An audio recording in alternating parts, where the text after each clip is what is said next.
Чё мне часами, а? Говорил тебе, купи луч или полет.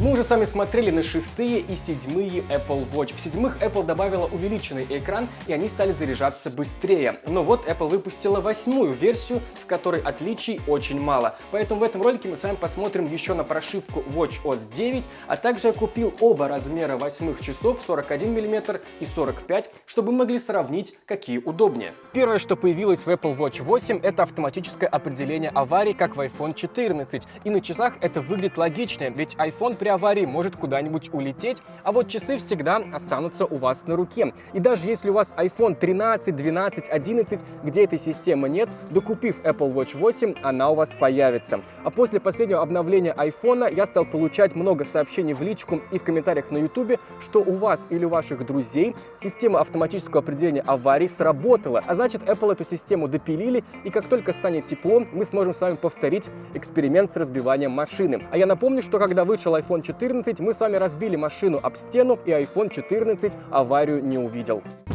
Мы с вами находимся на улице, на которой только что ничего не произошло.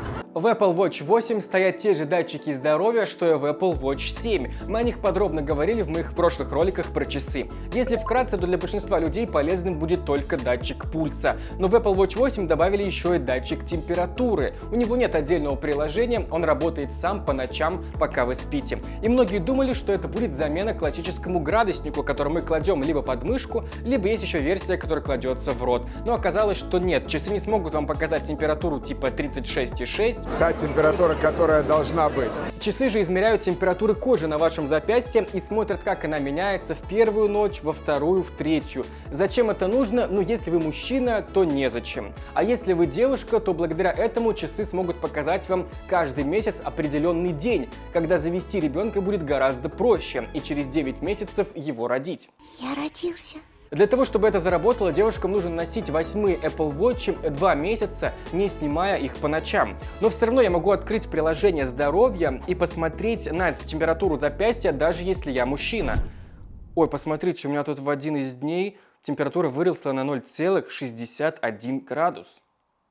Я женщина. А так здесь такой же экран такого же размера, как в Apple Watch 7, и тот же корпус в том же дизайне и с той же водонепроницаемостью для плавания в бассейне. Я принципиально глотнул.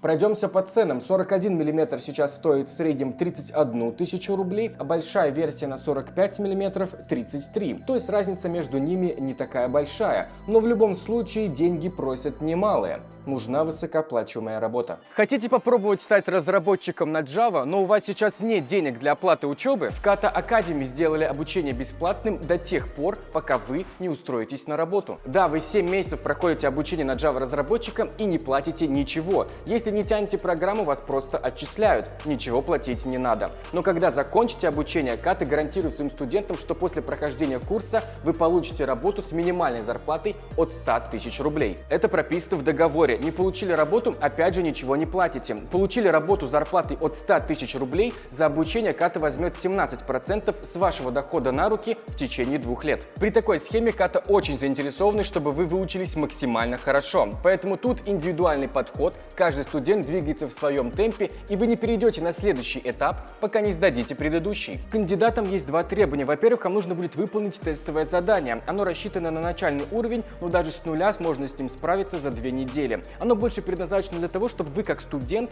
показали свою заинтересованность в обучении, ведь вам придется 7-9 месяцев очень много работать. Ну и во-вторых, вы должны быть готовы к переезду в Москву или Санкт-Петербург для трудоустройства после обучения, ведь там гораздо больше зарплата и больше вакансий. Если вы готовы бесплатно учиться и гарантированно получить работу, то переходите по ссылке в описании, чтобы получить тестовое задание. Успехов и уверен, у вас получится. Ну что ж, давайте поговорим про новую прошивку WatchOS 9. В ней очень сильно обновилось приложение Компас. Теперь вы можете отмечать в нем места, и приложение поможет вам вернуться к ним обратно, если вы заблудились. И чтобы это проверить, я пришел в лес и установил эту палатку. И мы попробуем найти ее при помощи нового компаса.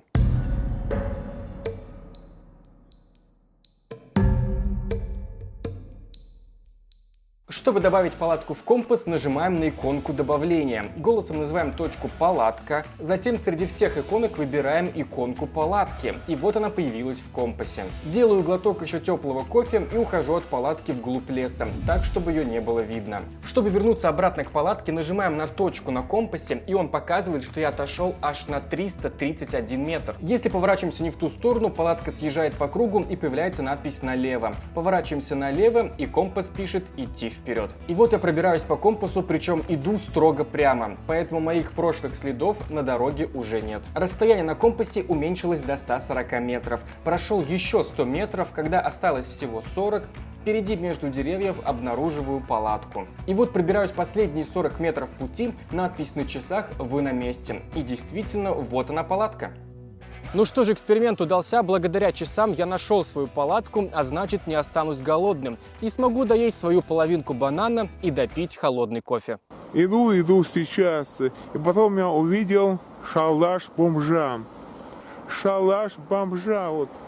Также прилично обновились спортивные функции. Если раньше мы видели просто цифру пульса, то теперь она автоматически подстраивается под вас и разбивается на 5 зон, от слабого пульса до максимального. Это очень удобно, если вы, например, занимаетесь бегом. Держите пульс в районе 2 и 3 зоны, возможно, будете бежать не слишком быстро, зато долго. А если ускоритесь, то пульс подскочит к 4 и к 5 зоне. Так вы очень быстро устанете, если не профессионал. Теперь на часах можно создавать свои собственные тренировки. Например, вы занимаетесь боксом, и теперь в следующий раз, придя в зал, вы сможете просто на часах нажать одну кнопку, и часы будут отслеживать тренировку в нужном вам темпе. Например, если вы занимаетесь бегом, то вы можете поставить себе план 500 метров пробежать, 3 минуты отдохнуть, 500 пробежать, 3 отдохнуть. И таким образом набрать, например, 3 километра.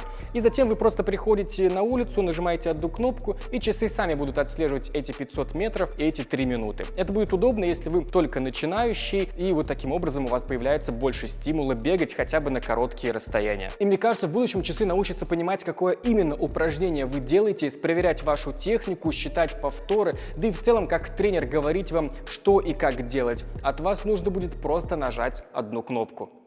По 3, по 4 подхода, того, искупался, ушел. Еще, кстати, если вы часто бегаете по одному и тому же маршруту, то в новой прошивке часы это запомнят и будут сами запускать этот маршрут в следующий раз. Так еще и следить, что вы пробежали его лучше, чем в прошлый. Это очень похоже, как в старых играх про гонки. Вы проходите трассу еще раз, и рядом с вами едет прозрачная машина, которая показывает, как вы играли в прошлый раз. Только часы показывают, как вы бежали в прошлый раз. На одном заряде часы живут 16-18 часов, и мы это с вами проверяли в ролике про 7-е Apple Watch. Но в новой прошивке добавили обновленный режим энергосбережения. С ним часы проработают до 36 часов.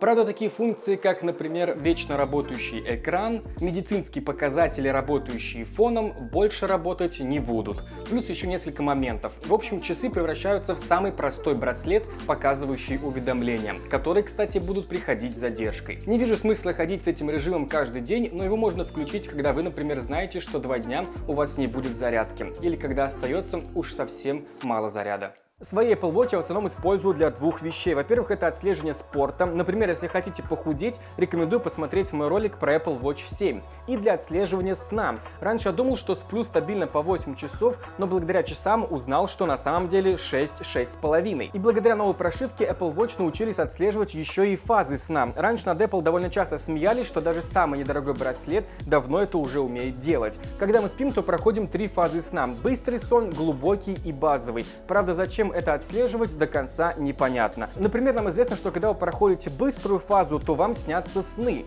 Ну, снятся, и что с этим делать? Либо вы, например, когда находитесь в глубоком сне и вас кто-то разбудил, то вы будете точно чувствовать себя плохо. Правда, известно, что глубокий сон наступает в первые 3-4 часа, собственно, вашего сна. И, кстати, график в Apple Watch это подтверждает. Так если вы и так будете спать по 3-4 часа в день, вам в любом случае будет плохо. Лично я считаю, что для большинства людей отслеживать все эти фазы сна не имеет никакого смысла. Самое главное, спите по 7-8 часов и ложитесь в одно и то же время. Например, я с недавних пор стал спать вот в такой маске для сна. Она полностью перекрывает свет, просто у меня здесь 2 больших окна, и даже ночью городской свет в любом случае пробивается. И когда мы надеваем эту маску, то мозг думает, что сейчас полная темнота, и уснуть гораздо проще.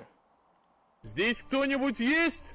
Какой размер выбрать, 41 мм или 45? Я на самом деле думал, что здесь будет большое сравнение, но все оказалось ясно прям сразу. В ролике про 7-й Apple Watch, которых экран стал чуть больше, чем 6-х, мы выяснили, что на самом деле размер экрана в часах не так сильно важен. В любом случае здесь большие кнопки, и мы целый день не сидим и не тыкаемся в экран часов, как, например, в экран айфона. Нажали пару кнопок на тренировке и все. Быстренько прочитали уведомления и все. И поэтому ответ, какой размер часов выбрать, очень простой. Какой вам больше нравится внешне? Я изначально, еще с самых первых моих часов, выбирал маленький размер. Часы не сильно бросаются в глаза и на моей руке выглядят аккуратно. 45 мм занимает почти всю руку. Но если вы все равно сомневаетесь, какой размер вам покупать, то, например, я ростом 180 см и весом примерно 65-70 кг всегда выбираю маленький размер. А вот если вы огромный дядька весом 80 или 90 кг, то на вашей руке, скорее всего, лучше будет смотреться большая версия.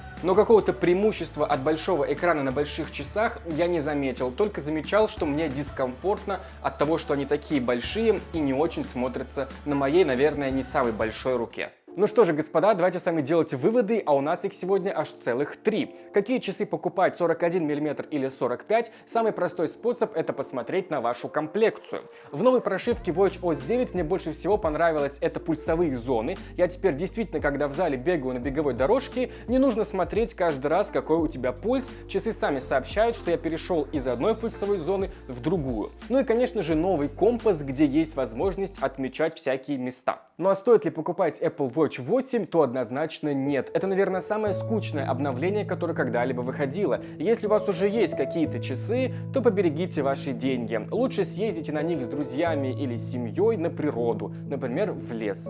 Например, покушать бананы и позапивать это все холодным кофе.